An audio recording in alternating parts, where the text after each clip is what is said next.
नमस्कार, स्वदेश न्यूज देख रहे हैं आप। मैं हूं आपके साथ अभिजीत तिवारी। आज बात करेंगे एक्सपोर्ट किंग बना मध्य प्रदेश, रिकॉर्ड तोड़ निर्यात 6% की ग्रोथ। मध्य प्रदेश में मुख्यमंत्री डॉक्टर मोहन यादव के प्रयासों और सरकार की नीतियों से औद्योगिक निवेश को ऊंची उड़ान मिल रही है। गरीब, युवा, किसान और महिला सशक्तिकरण के साथ साल 2047 के आत्मनिर्भर और विकसित भारत के संकल्प को आगे बढ़ाने के हर संभव प्रयास हो रहे हैं।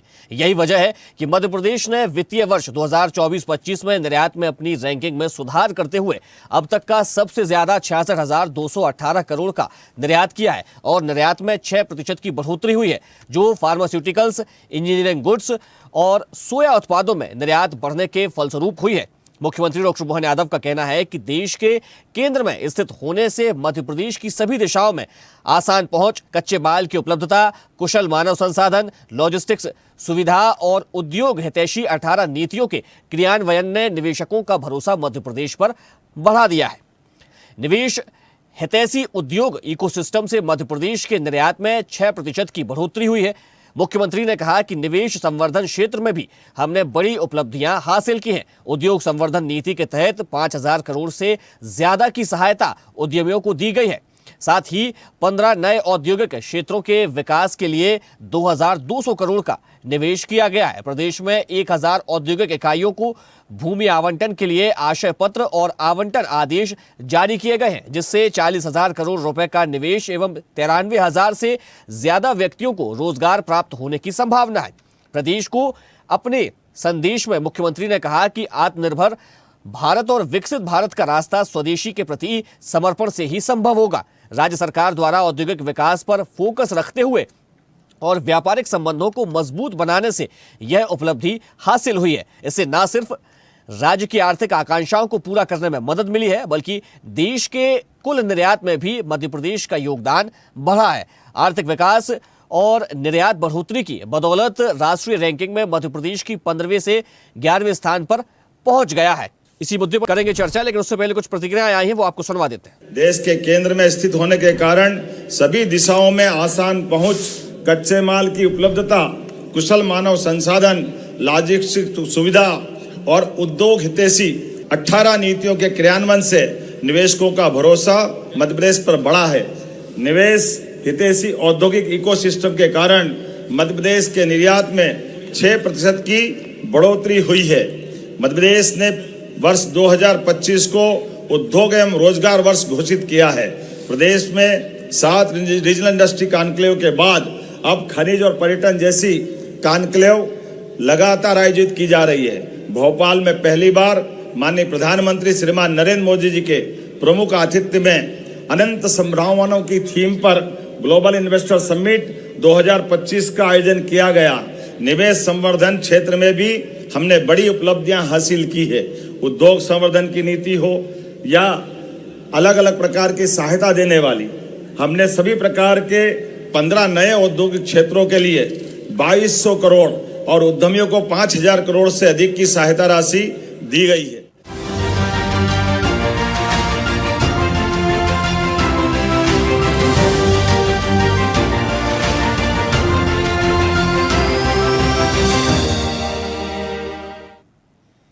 दरअसल federation of Indian exports organisation की ताजा रिपोर्ट के अनुसार मार्केटाइज्ड एक्सपोर्ट में 66,218 करोड़ रुपए का योगदान है, जबकि स्पेशल इकोनॉमिक जोन में सूचना प्रौद्योगिकी कंपनियों ने राज्य के एक्सपोर्ट पोर्टफोलियो में 4,038 करोड़ रुपए का योगदान दिया है। इन क्षेत्रों में आर्थिक विकास बढ़ने के कारण राष्ट्रीय स्तर पर निर्यात में मध्य प्रदेश की रैंकिंग 15 से 11 हो गई है।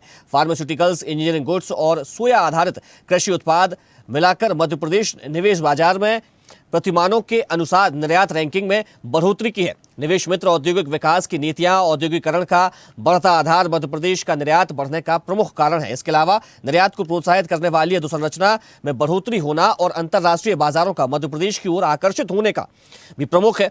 पिछले साल तक pharmaceuticals, animal feed, machinery, aluminium और टेक्सटाइल 5 ऐसे निर्यात सेक्टर थे जो प्रथम 5 निर्यातकों में शामिल थे। मुख्य रूप से बांग्लादेश, फ्रांस, यूएई और नीदरलैंड में मध्य प्रदेश को निर्यात का बड़ा मार्केट मिला है। फार्मास्यूटिकल्स और मशीनरी के निर्यात में मध्य प्रदेश के लिए सबसे बड़ा मार्केट यूएस है। तो आज इसी मुद्दे पर चर्चा करेंगे, लेकिन सबसे पहले परिचय करवा देते अपने मेहमानों से। हमारे साथ भाजपा प्रवक्ता योगेश गुप्ता जी जुड़ गए, आपका बहुत स्वागत है। साथ ही अर्थशास्त्री पिंकी श्रीवास्तव जी हमारे साथ जुड़ गई, आपका भी बहुत स्वागत है। और वरिष्ठ पत्रकार रमेश शर्मा जी भी हमारे साथ जुड़ गए, आपका भी बहुत स्वागत है। चर्चा की शुरुआत में रमेश शर्मा जी के साथ करूंगा। रमेश जी, मध्य प्रदेश में लोगों को ज्यादा से ज्यादा रोजगार मिले, ज्यादा से ज्यादा निवेश आए, और जो विजन प्रधानमंत्री नरेंद्र मोदी ने विकसित भारत 2047 का देखा, उस मिशन में मध्य प्रदेश के मुख्यमंत्री लगातार लगे हुए हैं और वो काम कर रहे हैं। और एक और बड़ी उपलब्धि अब मध्य प्रदेश के नाम हुई, एक कीर्तिमान रचा है। 6% की जो निर्यात दर है उसमें बढ़ोतरी हुई है। देखिए, निश्चित रूप से मध्य प्रदेश इस समय अगर काम कर रहा है तो मध्य प्रदेश के विकास के लिए काम कर रहा है। और मोदी जी के जो 3-4 मंत्र हैं, जिसमें एक उन्होंने कहा ज्ञान का सम्मान हो, तो ज्ञान के सम्मान में गांव है, गरीब है, महिला है, युवा है, किसान है, तो इसकी तरफ भी मध्य प्रदेश सरकार ध्यान दे रही है। दूसरा उनका जो मंत्र था लोकल पर वोकल हो, ये उन्होंने 15 अगस्त के अपने भाषण में भी प्रधानमंत्री जी ने रिपीट किया। उस पर भी मध्य प्रदेश सरकार बहुत अच्छा काम कर रही है। मोदी जी का जो तीसरा मंत्र है विरासत के साथ विकास, तो एक तरफ मध्य प्रदेश जहां निवेशकों को आमंत्रित कर रहा है, औद्योगिकरण नीति उन्होंने उदार बनाई है जिससे हमारा निर्यात भी 6% बढ़ा है, वहीं उसके साथ साथ विरासत की तरफ भी मध्य प्रदेश बहुत ध्यान दे रहा है। खासतौर से उज्जैन को देख लीजिए, मां ओंकारेश्वर को देख लीजिए, मैहर को देख लिया, सलकनपुर में जो आज ही घोषणा हुई है कि सलकनपुर में किस तरह निर्माण होगा, ये बहुत अच्छा काम कर रहा है। और निश्चित रूप से जैसा कि मुख्यमंत्री जी ने खुद भी कहा, मध्य प्रदेश देश के केंद्र में है, और केंद्र में होने से इसके कोई ऐसा प्रांत नहीं है जिससे इसका संपर्क ना हो। इस दिशा में काम होना चाहिए, लेकिन एक इसमें सावधानी भी बहुत आवश्यक है। कहीं ना कहीं कई बार जब हम प्रगति करते हैं, दौड़ते हैं, तो छोटी मोटी चीजें हमसे जो चूक होती हैं, मैं समझता हूं निवेशकों के आमंत्रण जो हम दे रहे हैं उसमें हमको सऊदी अरब की कुछ कंपनियां ऐसी हैं, कनाडा की कुछ कंपनियां ऐसी हैं, इन कंपनियों को, तुर्की के कुछ कंपनियां ऐसी हैं जिन कंपनियों में कहीं ना कहीं जो पाकिस्तान के लोग हैं वो उनसे जुड़े हुए हैं। इस मामले में सरकार को सावधानी बरतना चाहिए, किस कंपनी को वो दे रहे हैं और उसमें कौन से तत्व आ रहे हैं और किस प्रकार यहाँ पर होगा, एक बात। दूसरी बात, जो प्रधानमंत्री जी ने ग्लोबल को लोकल पर वोकल और वोकल को ग्लोबल बनाने की जो बात कही है, उसमें कहीं ना कहीं जो पूरी योजना दीनदयाल जी उपाध्याय की थी, तो जो ग्रामोदय का विकास था कि गांव की जरूरत गांव में पूरी हो, ये बात गांधी जी ने भी कही है। और अगर एक गांव की जरूरत एक गांव में पूरी नहीं हो तो 4, 6, 8, 10 गांवों का, 20 गांवों का क्लस्टर बनाया जाए। मान लीजिए एक गांव में ज्वार अच्छी हो रही है तो, और एक में तुअर अच्छी होती है, तो तीसरे में चना अच्छे होते हैं, चौथे में मक्का अच्छी होती है, तो इनका क्लस्टर बना करके इनकी लोकल उत्पादन से जरूरत पूरी हो। जैसे मान लीजिए कहीं अगर सरसों हो रही है और कहीं पर तिल्ली हो रही है, तो लोकल यूनिट ही बने, उसमें युवाओं को रोजगार भी मिलेगा, क्योंकि आगे आने वाला समय एआई का है, रोजगार की संभावना भी बढ़ेगी। तो स्थानीय जरूरत स्थानीय पूरी हो, और ये जो निवेशकों का ये है, ये नगरीय जरूरत पर हो और निर्यात पर हो। मैं समझता हूं इस मामले में लोकल पर हमको वोकल करने पर सरकार को और अधिक ध्यान देने की आवश्यकता है। जी ठीक है रमेश जी, लेकिन ये जो बढ़ोतरी हुई है, निर्यात 6% बढ़ा है मध्य प्रदेश का, ये कितनी बड़ी उपलब्धि आप इसको मानते हैं? देखिए, इसमें कोई शक नहीं कि ये बहुत बड़ी उपलब्धि है, खासतौर से इस परिस्थिति में, जिस परिस्थिति में इंडस्ट्रियल उत्पादन के लिए पूरे वर्ल्ड में एक प्रकार का कंपटीशन चल रहा है। उस कंपटीशन में भारत के भी कितने ही राज्य हैं, जैसे हमारे यहाँ कर्नाटक हो सकता है, हमारे यहाँ गुजरात हो सकता है, कितने ही राज्य हैं जो इस निर्यात को बढ़ाने में लगे हैं। तो हमको कंपटीशन, निर्यात के मामले में कंपटीशन देशी राज्यों से भी है और निर्यात के कंपटीशन हमारा अंतरराष्ट्रीय राज्यों से भी है। तो ये जो 6% का निर्यात है, ये हमको बहुआयामी प्रगति देने वाला है। एक तरफ तो इससे हमारे प्रदेश की इकोनॉमी सुधरेगी, दूसरी जो इससे कहीं ना कहीं जो प्रधानमंत्री जी ने कहा है कि हम 2047 तक भारत को राष्ट्र बनाएंगे, और कहीं ना कहीं मुझे जो लग रहा है कि हम 2035-37 तक भारत की सबसे बड़ी अर्थव्यवस्था तो बन जाएंगे, क्योंकि अभी हम बहुत जल्दी तीसरे में आने वाले हैं और 30-31 तक हम दूसरे हो सकते हैं अगर ये गति हमारी रही। तो उसमें भी ये जो 6% का निर्यात वृद्धि है, तो ये राष्ट्रीय टारगेट में भी हमारी मजबूती करेगा। इसके अलावा इसका मुद्रा का जो परिचालन होगा, जिसको हम कहते हैं मुद्रा का परिचालन, उसमें भी हमको मदद करेगा। तो मैं समझता हूँ ये 6% की उपलब्धि देखने के लिए हमको 6% लग रही है, ये पूरे प्रदेश और देश दोनों की कहीं ना कहीं नींव मजबूत करने का काम करेगी। ठीक है, ठीक है। पिंकी श्रीवास्तव जी, आप अर्थशास्त्री हैं, तो आपसे बड़े आराम से समझेंगे सारी चीज़ों को। क्या लगता है कि मध्य प्रदेश की जो विकास की दर है, जो निर्यात की जो दर है, क्या आने वाले समय में वो और ज़्यादा रफ्तार पकड़ेगी? और अगर रफ्तार पकड़ती है तो और किन क्षेत्रों में मध्य प्रदेश को ध्यान देने की ज़रूरत है ताकि समग्र विकास हो सके मध्य प्रदेश का? एक बहुत अच्छे विषय पे आज हम चर्चा कर रहे हैं। मध्य प्रदेश के जो नए प्रधानमंत्री हैं शिवराज सिंह जी भी अपने पीछे एक बहुत ही समृद्ध विरासत छोड़ के गए हैं उद्योगों की। और जो हमारे अभी वर्तमान मुख्यमंत्री जी हैं यादव जी, मोहन यादव जी, ये इनका पूरा फोकस इंडस्ट्रीज के विकास पर है।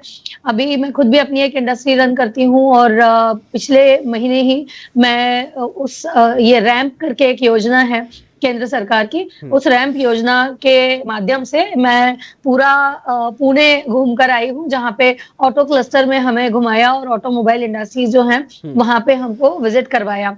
और देखिए पीथमपुर में जो फोर्स मोटर्स हैं या आयशर मोटर्स है और ऑडी ऑटोमोबाइल्स है, ये इतनी बड़ी बड़ी कंपनीज हैं जो ऑटो सेक्टर में काम कर रही हैं। और मेरे साथ जितने भी 50-60 और भी उद्यमी गए हुए थे, वो सभी उद्यमी कहीं ना कहीं इन बड़ी कंपनीज को छोटे छोटे पार्ट्स बना के सप्लाई कर रहे हैं। और ये सारी बड़ी कंपनीज फिर निर्यात करती हैं यहाँ से जो भी चीजें बनती हैं। तो जो ये एक प्रयास मैंने देखा, ऐसे ही अनगिनत प्रयास प्रतिदिन चलते जा रहे हैं। हमारा जो रैंप की योजना है उसके तहत जो मुख्यमंत्री जी हैं और जो हमारा इंडस्ट्रियल डिपार्टमेंट है मध्य प्रदेश का, वो डिपार्टमेंट, एमएसएमई डिपार्टमेंट, ये सभी डिपार्टमेंट्स मिलकर नए नए उद्योगों को बढ़ावा दे रहे हैं। हमारे जैसे जो लोग ऑलरेडी काम कर रहे हैं उन्हें नई टेक्नोलॉजी से अवगत करा रहे हैं। लोन्स की ढेरों स्कीम्स हैं। इसी के साथ साथ अभी पिछले आपकी बात को आगे बढ़ाऊंगा, मैं आपकी बात को आगे बढ़ाऊंगा। जो नीतियां सरकार ने बनाई है, मध्य प्रदेश की सरकार ने, ताकि जो निवेशक हैं वो उससे आकर्षित हो, मध्य प्रदेश में निवेश करें, यहाँ पर उद्योगपति आए, अपने उद्योग लगाएं, तो क्या वे जो नीतियां हैं वे काफी है? अभी उनमें कुछ और सुधार होने की आवश्यकता है? सुधार तो देखिए, सुधार एक निरंतर चलने वाली प्रक्रिया है और भी बढ़ावा हमें देना चाहिए, क्योंकि जिस तरह से अंतरराष्ट्रीय माहौल दिखाई दे रहा है कि कहीं ना कहीं जो हमारे अच्छे जिन्हें हम अपना मित्र देश मानते थे या जहां पे हमें एक्सपोर्ट की संभावनाएं बहुत ज्यादा लग रही थी, वहां से अचानक से हॉस्टाइल कमेंट्स आने लगे और कहीं ना कहीं हमें नीचे दबाने की कोशिश की जा रही है। तो हमें देखना होगा कि हम सिर्फ कुछ देशों पर डिपेंड ना रहें। एक बहुत बड़ी कमजोरी हमारी है या वीकनेस हमारी है कि ये जो आप 6% का आंकड़ा मुझे बता रहे हैं एक्सपोर्ट का, अभी ये बहुत कम लोगों ने इस एक्सपोर्ट वाली चीज को छुआ है।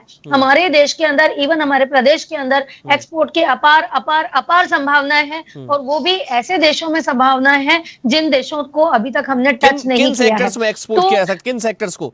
देखिए, एक तो सबसे पहले खाद्यान्न का हमारे यहाँ भंडार है, जबकि दुनिया के कई देश ऐसे हैं जहां पर की फसलें नहीं होती है या अच्छी क्वालिटी का जो फूड है वो वहां पे अवेलेबल नहीं है। चावल अच्छा अवेलेबल नहीं है, गेहूं में वहां पे कमी है, मसाले इंडियन ही पसंद किए जाते हैं। आप दालों में एक्सपोर्ट कर सकते हैं, आप प्रोसेस्ड फूड एक्सपोर्ट कर सकते हैं, आप सब्जियां एक्सपोर्ट कर सकते हैं, जो उनको भी प्रोसेस करके आप एक्सपोर्ट कर सकते हैं। उसी के साथ साथ जो मशीनें हैं, मशीनें भी अब हम इस लेवल की बनाने लगे हैं। लाइक समझिए आप कि एक रिसर्च बेस्ड जो मशीनें होती हैं वो आप लेकर आइए और उनसे फिर जो प्रोडक्ट्स बनते हैं वो प्रोडक्ट्स आप फिर से एक्सपोर्ट कर सकते हैं। उसके साथ साथ ही फार्मा सेक्टर में बहुत ज्यादा हमारा दखल है। आप देखिए यूएस में भी हम बहुत ज्यादा दवाइयां एक्सपोर्ट करते हैं। तो अभी सबसे ज्यादा जरूरत ये रहेगी कि क्योंकि यूएस हमारे बहुत सारे प्रोडक्ट्स के ऊपर टैरिफ लगा रहा है, तो अब सरकार को न सिर्फ ये जो 6% की बढ़त दिखी है इसको मेंटेन करना है, बल्कि सरकार को खोजने होंगे वो सारे एक्सपोर्टर्स जिनके ऊपर इस टैरिफ का असर आ रहा है। तो आपको वो जो चलती हुई यूनिट्स हैं, कहीं ऐसा ना हो कि वो उस टैरिफ के कारण अपना चलता हुआ काम छोड़ दें या उनको कहीं नुकसान हो। तो ये बहुत जरूरी रहेगा सरकार के लिए कि वो आइडेंटिफाई करे कि हमारे प्रदेश के कौन कौन एक्सपोर्टर्स हैं या कौन कौन सी कंपनीज हैं जो अच्छा खासा एक्सपोर्ट करती हैं और उन कंपनीज को टैरिफ के कारण, जो यूएस को एक्सपोर्ट करती है बेसिकली, और उनको टैरिफ के कारण कहीं ना कहीं नुकसान झेलना पड़ेगा। तो जैसे कोविड में हमने कम इंटरेस्ट रेट्स पे एसबीआई ने या सरकार ने लोन देके एमएसएमई इंडस्ट्रीज को बचाया था, वैसी ही जरूरत आज भी आन पड़ी है। आपको आइडेंटिफाई करना पड़ेगा। यानी कि आप कह रहे हैं कि अगर जो ऐसी कंपनियां हैं जो एक्सपोर्ट करती हैं और मेन जो एक्सपोर्ट करती है वो यूएस में करती है, तो उनको संबल देने का अब समय आ गया है। यस यस, बिल्कुल सही है। ये बिल्कुल सही वक्त है कि आप उन कंपनीज को सपोर्ट करें, क्योंकि उन्हें जरूरत है। अचानक से कोई भी नया मार्केट नहीं ढूंढ सकता है, और अगर ढूंढ सकता है तो सरकार की मदद से ढूंढ सकता है। तो इस टाइम पे एक गोद लेने वाली बात है कि हम उन सारी इंडस्ट्रीज को गोद ले लें तुरंत, और वो देखें कि उनमें क्या समस्या आ रही है। पर ये यहाँ पर एक पॉलिटिकल विल पावर, मैं रमेश शर्मा जी की पहले तो तारीफ करना चाहूंगी। इतनी अच्छी बात है इकोनॉमी पे, और इतना अच्छा वक्तव्य जो उन्होंने अभी कुछ कहा है, जितनी भी बातें कही हैं, बहुत सालों के बाद सुनाई दिया। तो इस तरह के जो एक्सपर्ट्स हैं हमारे पास, उन लोगों की मदद ली जा सकती है। जो हमारे राजनेता हैं वो इन लोगों से भी चर्चा करें, और उसके बाद कुछ ऐसे प्लान बनाएं कि अभी इन इंडस्ट्रीज को तुरंत हम क्या मदद कर सकते हैं, और कैसे इन्हें नया मार्केट बता सकते हैं कि ये अपने प्रोडक्ट्स को वहां जाके बेचें। एक सिर्फ हम भाषण देके या अपने ग्रोथ के आंकड़े दिखा के, या भारत किसी से डरता नहीं है, भारत आत्मनिर्भर है, ऐसे बोलने से तो कुछ भी नहीं होगा। We need to work on ground, हमें ग्राउंड पे उतरना पड़ेगा और रियलिटी को फेस करना पड़ेगा और लोगों की मदद करनी पड़ेगी। ये ऐसा मेरा मानना है आज की स्थिति में। क्या कहेंगे योगेश जी, क्या कहेंगे? देखिए अभिजीत जी, माननीय रमेश जी जो हमारे प्रबुद्ध पत्रकार हैं, उनको प्रमाण पत्र देने की आवश्यकता है नहीं, सर्वविदित है। दूसरा, अर्थशास्त्री हमारी बहन बैठी हुई है पिंकी जी, उन्होंने भी अपनी बात काफी विस्तार से कही। कहीं भी किसी भी राष्ट्र को समृद्ध बनाने के लिए, किसी भी राष्ट्र को वैश्विक रूप से उसकी महत्वता दर्शाने के लिए, उसको महत्वपूर्ण बनाने के लिए जो अथक प्रयासों और श्रम और परिश्रम की आवश्यकता होती है, वो माननीय प्रधानमंत्री नरेंद्र मोदी जी ने पिछले 11 साल के शासन में करके दिखाया है। क्या कारण था कि पूर्ववर्ती कांग्रेस की सरकारें 55-60 सालों तक आत्मनिर्भर भारत के विचार को सोच भी नहीं पाई? जिसकी ओर हम अग्रसर है, उस विचार को, वो उसकी अवधारणा को छू भी नहीं पाई। इच्छा शक्ति की कमी थी निश्चित रूप से, भ्रष्टाचार का बोलबाला था, और वहीं 11 साल के माननीय मोदी जी के परिश्रम और प्रयासों के माध्यम से भारत 11वीं अर्थव्यवस्था से निकलकर चौथी बड़ी अर्थव्यवस्था बना है।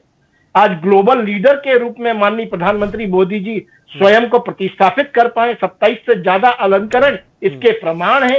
वहीं दूसरी तरफ हम मध्य प्रदेश के संदर्भ में अगर बात करें तो यशस्वी मुख्यमंत्री doctor Mohan Yadav ji oath taking के जस्ट 2 महीने बाद जो उन्होंने रफ्तार पकड़ी थी फरवरी 2024 से उज्जैन में पहली सबमिट कर, तत्पश्चात मध्य प्रदेश के बड़े प्रमुख शहरों में हुई, उसके बाद जिला स्तर पर हुई। कहने का मतलब यह है कि अगर छोटे से आंकड़े दूं तो 7 रीजनल इंडस्ट्री के माध्यम से 4 लाख करोड़ का निवेश आया, 2 लाख से ज्यादा रोजगार के अवसर सृजन हुए, और ग्लोबल इन्वेस्टर मीट में 30,777 करोड़ का निवेश आया, जिसमें 13 लाख से ज्यादा लोगों को रोजगार के अवसर सृजन होंगे, जिसमें से लगभग जो इंडस्ट्रीज है 238 यूनिट वो चालू हो चुकी है, 508 हेक्टेयर भूमि उनका आवंटन हो चुका है, उस पर उनका 12,700 करोड़ रुपए खर्च हो चुका है, और कम से कम 25,000 से के आसपास युवाओं को रोजगार मिल चुका है। तो ये जो रफ्तार है